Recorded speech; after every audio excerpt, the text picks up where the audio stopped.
ಈ ರೀತಿಯ ಅದ್ಭುತವಾದ ಮೈಸೂರು ಪಾಕನ ಮನೆಯಲ್ಲೇ ಹೇಗೆ ಮಾಡೋದು ಅಂತ ತುಂಬ ಸುಲಭವಾಗಿ ತೋರಿಸ್ಕೊಟ್ಟಿದ್ದೀನಿ. ಒಮ್ಮೆ ಟ್ರೈ ಮಾಡಿ ಕಮೆಂಟಲ್ಲಿ ತಿಳಿಸಿ.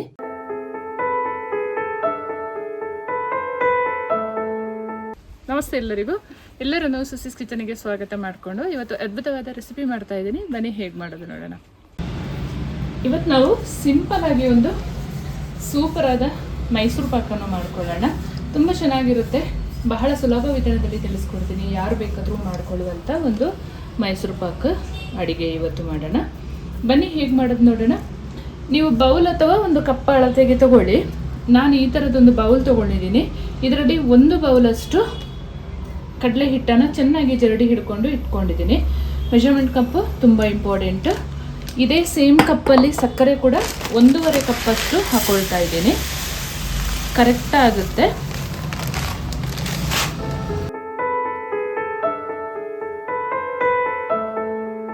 ಸೇಮ್ ಕಪ್ಪಲ್ಲಿ 1.5 ಕಪ್ಪಷ್ಟು ಸಕ್ಕರೆ. ತುಪ್ಪ ಕೂಡ 1.5 ಕಪ್ಪು ಇದರಲ್ಲೇ ತೊಗೊಂಡ್ರೆ ಆಯಿತು. ನೀವು ಎಣ್ಣೆ ಕೂಡ ಬಳಸಿ ಮಾಡ್ಕೊಳ್ಬೋದು, ಅದು ಕೂಡ ಚೆನ್ನಾಗಾಗುತ್ತೆ. ಬಿಸಿ ಮಾಡಲಿಕ್ಕೆ ಒಂದು ಪಾತ್ರೆ ಇಟ್ಕೊಂಡು ಅದಕ್ಕೆ ತುಪ್ಪ ಸೇರಿಸ್ಕೊಳ್ಳೋಣ. 1.5 ಬೌಲಷ್ಟು.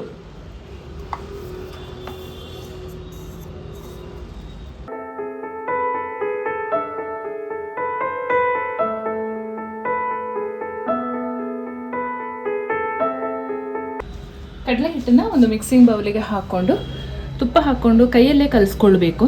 ಆವಾಗ ಗಂಟೆ ಇಲ್ಲದಾಗೆ ಚೆನ್ನಾಗಿ ಕಲಿಸ್ಕೊಳ್ಬೋದು. ಈ ಥರ ಕಲಸಿ ಆಮೇಲೆ ಮಾಡಿದ್ರೆ ತುಂಬ ಚೆನ್ನಾಗಾಗುತ್ತೆ ಮೈಸೂರು ಪಾಕ.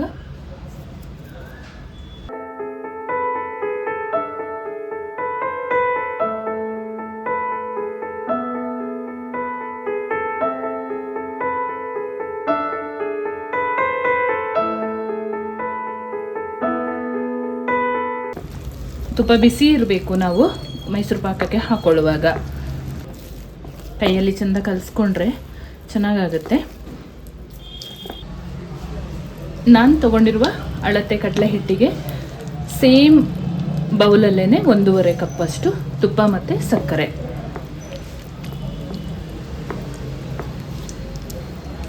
ಅಳತೆ ಕರೆಕ್ಟ್ ಇದ್ದರೆ ಏನೂ ಪ್ರಾಬ್ಲಮ್ ಇಲ್ಲ. ಈ ಹದದಲ್ಲಿ ಹಿಟ್ಟನ್ನು ಕಲಿಸ್ಕೊಂಡಿರಬೇಕು.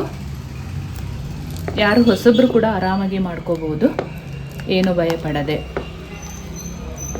ನಾನು ಮಾಡುವ ಅಡುಗೆಗಳು ನಿಮಗೆ ಇಷ್ಟ ಆಗ್ತಿದ್ರೆ ದಯಮಾಡಿ ನಿಮ್ಮ ಫ್ರೆಂಡ್ಸ್ ಆ್ಯಂಡ್ ಫ್ಯಾಮಿಲಿಗೆ ಹೆಚ್ಚು ಶೇರ್ ಮಾಡಿ. ಹಾಗೆ ಕಮೆಂಟ್ ಮಾಡಿ, ನೀವು ಮಾಡಿ ಇದನ್ನು ರುಚಿ ನೋಡಿ ಹೇಗಿತ್ತು ಅಂತ.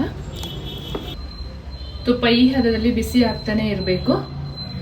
ಚೆನ್ನಾಗಿ ಕುದೀತಾ ಇರಬೇಕು ತುಪ್ಪ, ಅದನ್ನೇ ಹಾಕೋಬೇಕು. ಮೈಸೂರು ಪಾಕ ಮಾಡ್ಕೊಳ್ಳೋಕ್ಕೆ ದಪ್ಪ ತಳದ ಸ್ವಲ್ಪ ಅಗಲವಾದ ಪಾತ್ರೆನೇ ಇಟ್ಕೊಂಡಿರಬೇಕು. ಆವಾಗ ಚೆನ್ನಾಗಿ ತಿರುಗಿಸ್ಕೊಳ್ಳೋಕ್ಕೆಲ್ಲ ಈಸಿ ಆಗುತ್ತೆ. ಸಕ್ಕರೆ ಹಾಕ್ಕೊಂಡು ನಾವು ತೊಗೊಂಡಿರುವ ಅಳತೆ ಕಪ್ಪಲ್ಲೇ 1/2 ಕಪ್ಪಷ್ಟು ನೀರು ಹಾಕ್ಕೊಳ್ಳೋಣ. ಸಕ್ಕರೆ ಪಾಕ ಮಾತ್ರ ಒಂದೆಳೆ ಪಾಕ ಚೆನ್ನಾಗಿ ಬರೆಸ್ಕೊಳ್ಬೇಕು.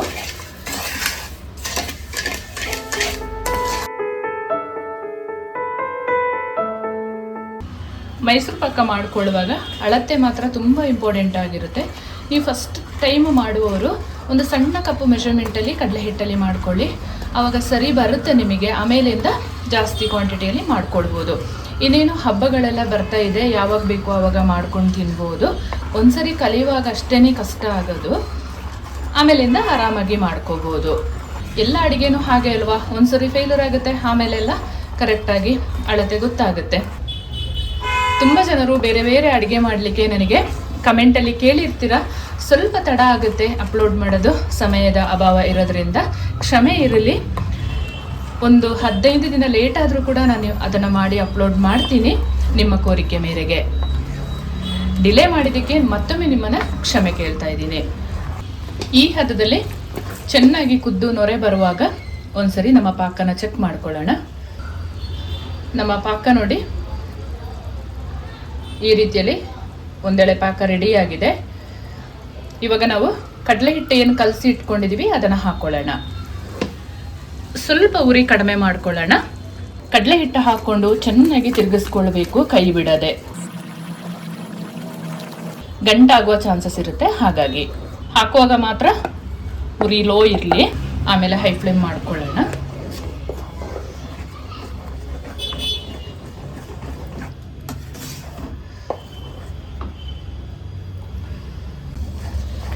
10 ನಿಮಿಷ ಪಾಕದಲ್ಲಿ ಕಡಲೆ ಹಿಟ್ಟನ್ನು ಬೇಯಿಸ್ಕೊಳ್ಬೇಕು. ಆಮೇಲೆ ತುಪ್ಪ ಏನು ಕಾಯಿಸಿ ಇಟ್ಕೊಂಡಿದ್ದೀವಿ ಅದನ್ನು ಹಾಕೋಬೇಕು.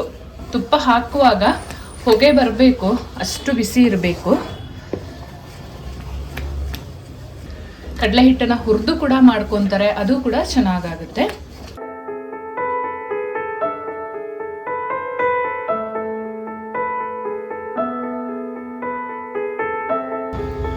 ಎಣ್ಣೆ ಹಾಕೊಂಡು ಕೂಡ ಮಾಡ್ಕೊಳ್ಬೋದು, ಆದರೆ ಮೈಸೂರು ಪಾಕ ಅಂದರೆ ಮೈನ್ ಇಂಗ್ರೀಡಿಯೆಂಟ್ಸೇ ತುಪ್ಪ ಅಲ್ವಾ. ಹಾಗಾಗಿ ತುಪ್ಪದ ಗಮನದಲ್ಲಿ ಮಾಡಿದ್ರೇ ಮೈಸೂರು ಪಾಕ ಒಂದು ತುಂಬ ತಿನ್ನೋಕ್ಕೆ ಕೂಡ ಮಜಾ ಬರುತ್ತೆ.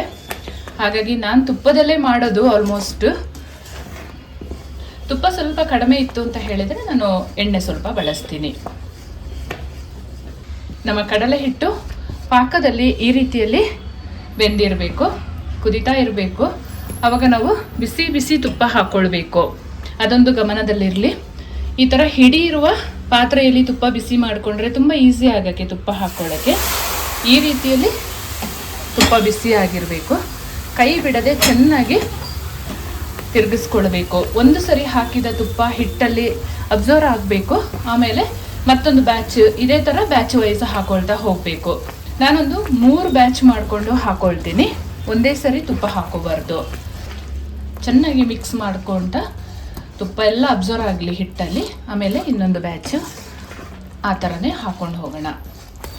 3ನೇ ಬ್ಯಾಚು ಕೂಡ ತುಪ್ಪ ಹಾಕ್ಕೊಂಡಿದ್ದೀನಿ. ಕೈ ಬಿಡದೆ ಚೆನ್ನಾಗಿ ಕಲಕ್ತಾನೇ ಇರಬೇಕು. ಹಿಟ್ಟೆಲ್ಲ ಅಬ್ಸರ್ವ್ ಮಾಡೋಕ್ಕೆ ಸ್ಟಾರ್ಟ್ ಮಾಡುತ್ತೆ ತುಪ್ಪನ. ನಾವು ಎಷ್ಟು ಚೆನ್ನಾಗಿ ಮಿಕ್ಸ್ ಮಾಡ್ಕೊತೀವಿ ಅಷ್ಟು ಚೆನ್ನಾಗಿ ಮೈಸೂರು ಪಾಕ್ ಮರಳು ಆಗಿರುತ್ತೆ, ಚೆನ್ನಾಗಿರುತ್ತೆ ತಿನ್ನೋದಕ್ಕೆ ಕೂಡ.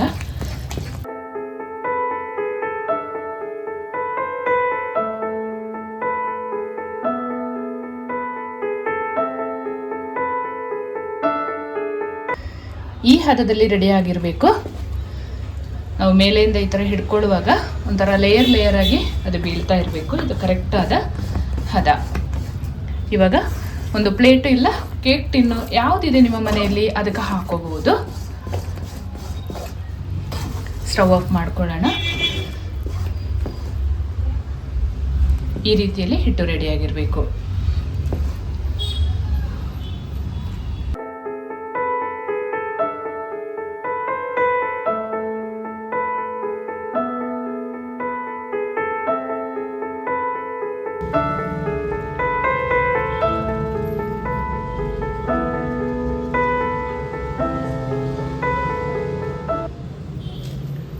ಚೆನ್ನಾಗಿ ಗಟ್ಟಿ ಆದಮೇಲೆ ಕಟ್ ಮಾಡ್ಕೋಬೇಕು.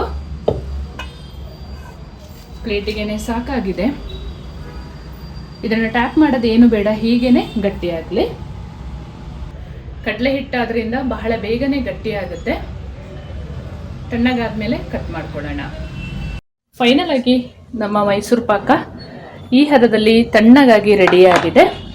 ನಿಮಗೆ ಯಾವ ಆಕಾರ ಬೇಕೋ ಆ ಆಕಾರದಲ್ಲಿ ಕಟ್ ಮಾಡ್ಕೊಳ್ಳೋಣ. ಯೂಶುವಲಿ ಸ್ವಲ್ಪ ಉದ್ದಕ್ಕೆ ಕಟ್ ಮಾಡಿದ್ರೆ ಚೆನ್ನಾಗಿರುತ್ತೆ.